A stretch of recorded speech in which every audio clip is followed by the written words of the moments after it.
আসসালামু আলাইকুম। ভার্সিটি ভর্তি পরীক্ষা 2025 এর আপডেট ভিডিওতে তোমাদের স্বাগতম। আজকে ভিডিওতে আমরা দেখব জাহাঙ্গীরনগর বিশ্ববিদ্যালয়ের ভর্তি আপডেট। তো আজকে ভিডিওতে আমি জাহাঙ্গীরনগর বিশ্ববিদ্যালয়ের সর্বশেষ ভর্তি তথ্য নিয়ে আলোচনা করব এবং সেই সাথে তোমাদের আবেদনের যোগ্যতা, মানবন্টন এবং আসন সংখ্যার একটা ধারণা দেওয়ার চেষ্টা করব। তো আর দেরি না করে চলো শুরু করি এবং আমার চ্যানেলে যদি তুমি নতুন হয়ে থাকো তাহলে চ্যানেলটি সাবস্ক্রাইব করার অনুরোধ থাকলো পরবর্তী আপডেটগুলোর জন্য। তো শুরুতেই আমরা দেখে নিই যে ভর্তি পরীক্ষা কবে অনুষ্ঠিত হবে। তো মোটামুটি সকল বিশ্ববিদ্যালয়ে আমরা সার্কুলার না জানলেও মোটামুটি সম্ভাব্য তারিখটা আমরা জানি, কিন্তু জাহাঙ্গীরনগর বিশ্ববিদ্যালয়ে ভর্তি পরীক্ষা সংক্রান্ত কোনো আপডেট কিন্তু আমরা পাচ্ছি না।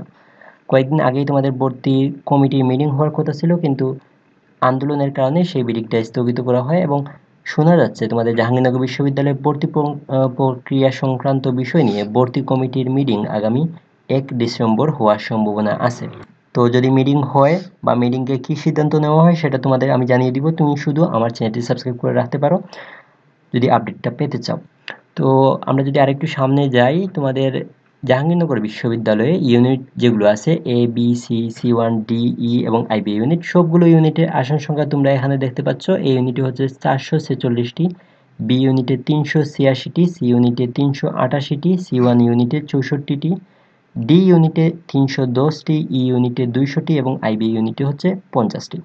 জাহাঙ্গীরনগর বিশ্ববিদ্যালয়ের একটা বড় সুবিধা হচ্ছে এখানে ছেলে এবং মেয়েদের জন্য সমান সংখ্যক সিট কিন্তু বরাদ্দ আছে। যেমন ই ইউনিটে আসন সংখ্যা আছে 200টি, এক্ষেত্রে ছেলেদের জন্য হচ্ছে 100 এবং মেয়েদের জন্য 100টি সিট। তো এতে সুবিধা হয় কি, মেয়েরা কিন্তু কম মার্ক নিয়েও চান্স পাওয়ার সুযোগ হয়, কারণ মেয়ে শিক্ষার্থীর সংখ্যা বা পরীক্ষার্থীর সংখ্যা কিন্তু কম থাকে, সেক্ষেত্রে মেয়েদের চান্স পাওয়ার সম্ভাবনাটা জাহাঙ্গীরনগর বিশ্ববিদ্যালয়ে একটু বেশি থাকে। এই যে আমরা অনেকগুলো ইউনিট দেখলাম, সবগুলো ইউনিটের কিন্তু কিছু কমন যোগ্যতা আছে। যেমন ধরো তোমার এসএসসি সাল যদি 2021 অথবা 2022 হয়, এইচএসসি সাল যদি 2023 অথবা 2024 হয়, তাহলে তুমি জাহাঙ্গীরনগর বিশ্ববিদ্যালয়ে ভর্তি পরীক্ষা দিতে পারবে। সেকেন্ড টাইমার হিসাবে তুমি এখানে ভর্তি পরীক্ষা দিতে পারবে এবং সেক্ষেত্রে তোমার কোনো নাম্বার কাটা যাবে না। এবছরের সার্কুলার প্রকাশ হওয়ার পরে যদি এ সংক্রান্ত কোনো পরিবর্তন আসে সেটা তোমাদের জানিয়ে দিব। তো আশা করা যায় এ নিয়ে কোনো পরিবর্তন আসবে না। আমরা যদি ইউনিট ভিত্তিক তোমাদের আবেদনের যোগ্যতা দেখি, তোমাদের এই ইউনিটে আবেদন করার জন্য শুধুমাত্র সায়েন্সের শিক্ষার্থী বা বিজ্ঞান বিভাগের শিক্ষার্থীরাই আবেদন করতে পারবে এই ইউনিটে। এই ইউনিটে আবেদন করার জন্য তোমার এসএসসি এবং এইচএসসিতে আলাদাভাবে 4.00 থাকতে হবে এবং টোটাল জিপিএটা তোমার 8.5 এর উপরে থাকতে হবে। কিছু কিছু ক্ষেত্রে কিছু সাবজেক্টের ক্ষেত্রে 9 পর্যন্ত লাগে, সেটা আমরা বিস্তারিত পরবর্তীতে দেখতেছি। বি ইউনিটে আবেদন করার জন্য তোমার এসএসসি এবং এইচএসসিতে 3.50 টাকা লাগবে। আর মোটামুটি বি সি এবং সি ওয়ান 3 ইউনিটের ক্ষেত্রেই তোমার কিন্তু 3.50 করে লাগবে এবং এই 3টি ইউনিটে কিন্তু তুমি বিজ্ঞান, মানবিক, বাণিজ্য 3 শাখা থেকে কিন্তু ভর্তি পরীক্ষা দিতে পারবে। ডি ইউনিটে শুধুমাত্র সায়েন্সের শিক্ষার্থীরা ভর্তি পরীক্ষা দিতে পারবে এবং এক্ষেত্রে তোমার এসএসসি এবং এইচএসসিতে 3.50 করে লাগবে। টোটাল জিপিএ এসএসসি এইচএসসি মিলে টোটাল জিপিএ লাগবে 9.00। সেম একইভাবে ইউনিটেও কিন্তু সকল বিভাগের শিক্ষার্থীরা পরীক্ষা দিতে পারবে বিজ্ঞান, মানবিক, বাণিজ্য শাখার, এবং সেক্ষেত্রে তোমার এসএসসি এবং এইচএসসিতে আলাদাভাবে 3.50 করে লাগবে। এই টেবিলটা যদি আমরা একটু ভালোভাবে খেয়াল করি তাহলে দেখতে পাবে যে বিজ্ঞান বিভাগের শিক্ষার্থীরা কিন্তু সকল ইউনিটে ভর্তি পরীক্ষা দেওয়ার সুযোগ পাবে এবং মানবিক ও বাণিজ্য শাখার শিক্ষার্থীরা এ এবং ডি ইউনিট ছাড়া বাকি সকল ইউনিটে ভর্তি পরীক্ষা দেওয়ার সুযোগ পাবে। তো আমরা ইউনিট ভিত্তিক আবেদনের যোগ্যতা দেখলাম। এখন যদি আমরা পরীক্ষার মান বন্টনটা দেখি, বিগত সালের তথ্য মতে তোমাদের ভর্তি পরীক্ষা হবে 100 নম্বরের। এর মধ্যে তোমাদের ভর্তি প্রক্রিয়া থাকবে 100 নম্বরের, মানে 100 নম্বরের উপর তোমাদের মেধাক্রমটা তৈরি করা হবে বা মেরিট লিস্টটা তৈরি করা হবে। তো তোমাদের ভর্তি পরীক্ষা হবে 80 নম্বরের এমসিকিউ পরীক্ষা। এই 80 নম্বরের পরীক্ষায় তোমাকে সময় দেওয়া হবে 55 মিনিট এবং তোমার ওএমআর ফিল আপ করার জন্য সময় দেওয়া হবে 5 মিনিট। তার মানে মোট টোটাল তুমি পরীক্ষার জন্য সময় পাচ্ছ 1 ঘন্টা। এবং বাকি যে 80 মার্কের পরে যে 100 মার্ক হতে যে বাকি যে 20 মার্ক, এই 20 মার্ক নেওয়া হবে তোমার জিপিএ থেকে। তোমার এসএসসি জিপিএকে 1.5 দ্বারা গুণ করা হবে এবং এইচএসসি জিপিএকে 2.5 দ্বারা গুণ করা হবে। তো সর্বোচ্চ হচ্ছে 20 মার্ক। তোমার প্রতিটি ভুল উত্তরের জন্য 0.20 নাম্বার কাটা যাবে। তার মানে প্রতিটি 5টি ভুল উত্তরের জন্য তোমার 1 নাম্বার কাটা যাবে। আমরা যদি সাবজেক্ট ভিত্তিক আবেদনের যোগ্যতা দেখি এই ইউনিটের ক্ষেত্রে, তো এই ইউনিটের ক্ষেত্রে সকল তোমার মোটামুটি সকল সাবজেক্টের ক্ষেত্রে কিন্তু তোমার মোট জিপিএ বা টোটাল জিপিএ এসএসসি এইচএসসি মিলে লাগবে 8.50। শুধুমাত্র তোমার সিএসসি বা কম্পিউটার সায়েন্স অ্যান্ড ইঞ্জিনিয়ারিং এবং ইনফরমেশন অ্যান্ড কমিউনিকেশন টেকনোলজি, এই দুইটি সাবজেক্টের ক্ষেত্রে তোমার টোটাল জিপিএ এসএসসি এইচএসসি মিলে লাগবে 9.00।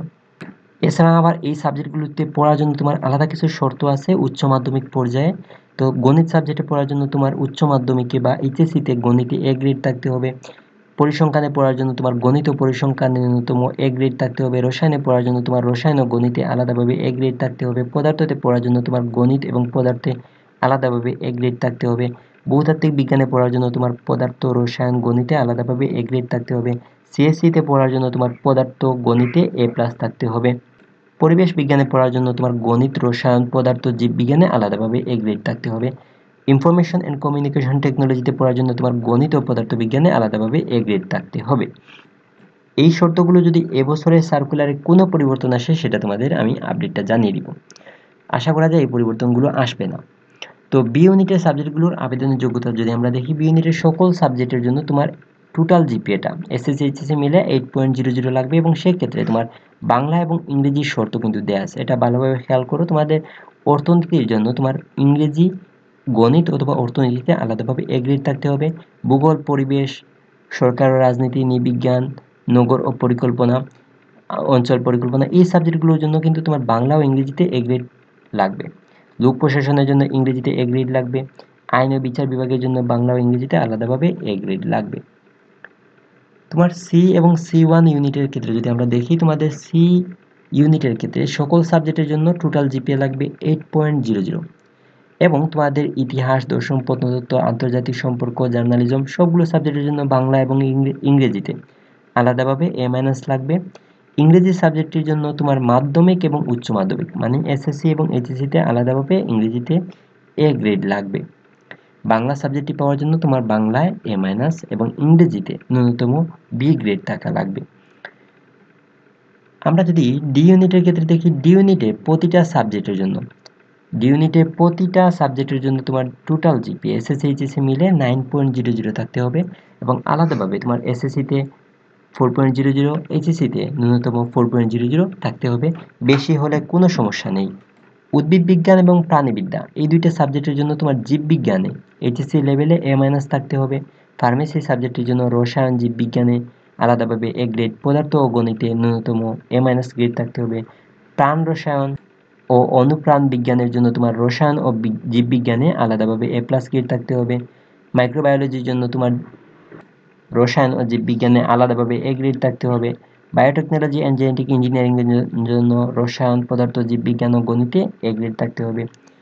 তো এই হচ্ছে মোটামুটি তোমাদের ডি ইউনিটের তথ্য। আমরা যদি ই ইউনিটের ক্ষেত্রে দেখি, ইউনিটে ফিনান্স, ব্যাংকিং, মার্কেটিং, অ্যাকাউন্টিং এই সবগুলো সাবজেক্টের জন্য তুমি যদি বিজ্ঞান বিভাগ থেকে পরীক্ষা দিয়ে থাকো তাহলে তোমার টোটাল জিপিএ লাগবে 8.00। তুমি যদি ব্যবসা শিক্ষা বা মানবিক শাখা থেকে পরীক্ষা দিয়ে থাকো তাহলে তোমার টোটাল জিপিএটা লাগবে 7.50। তো এই ছিল মূলত তোমাদের জাহাঙ্গীরনগর বিশ্ববিদ্যালয়ের সর্বশেষ আপডেট। পরবর্তী আপডেটগুলো পেতে চ্যানেলটি সাবস্ক্রাইব করতে পারো এবং যে তথ্যগুলো দেওয়া হলো সেগুলো বিগত সালের সার্কুলার অনুসারে তোমরা জানো যে ভর্তি পরীক্ষার তারিখই এখনো নির্ধারণ করা হয় নাই। আর আশা করি এই সার্কুলারের তথ্যগুলো চেঞ্জ হওয়ার সম্ভাবনা খুবই কম। আর যদি কোনো চেঞ্জ আসে সেটা তোমাদের পরবর্তীতে আমি জানিয়ে দিব। তো অসংখ্য ধন্যবাদ। আল্লাহ হাফিজ।